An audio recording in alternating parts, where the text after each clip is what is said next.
Si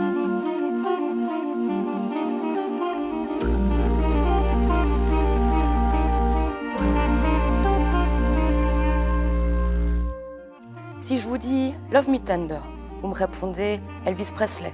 Et si je vous parle de Yellow Submarine, vous pensez instantanément aux Beatles. Facile. Mais savez-vous quel est le point commun entre ces deux monstres sacrés de la musique? Les Brown, pardi.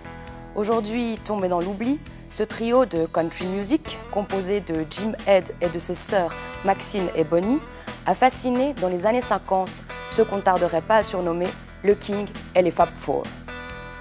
Dans Nashville Chrome, subtil mélange de biographie et de chronique romancée, l'auteur américain Rick Bass retrace le parcours de cette fratrie de l'Arkansas à la carrière certes fulgurante, mais ô combien parsemée d'embûches. En 1956, personne n'était plus connu. Ils étaient aussi grands qu'Elvis, Elvis était aussi grand que les Brown.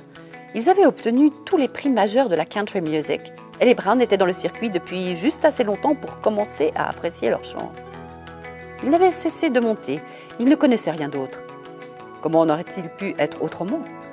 Peu de cartographes, sinon aucun, peuvent déterminer le moment précis de la gloire ou du plaisir le plus élevé dans une vie, qu'elle soit ordinaire ou extraordinaire. Plus rares encore sont les compétences des voyageurs dans ce domaine.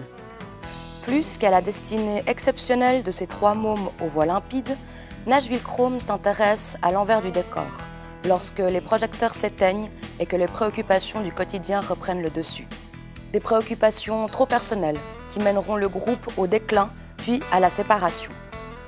Inspiré par les témoignages des Brown, toujours en vie aujourd'hui, Rick Bass signe ici un récit puissant et touchant à la fois qui vous incitera, j'en suis sûre, à ressortir de votre discothèque ces perles 50s qui, à leur façon, changèrent à tout jamais la face du rock'n'roll.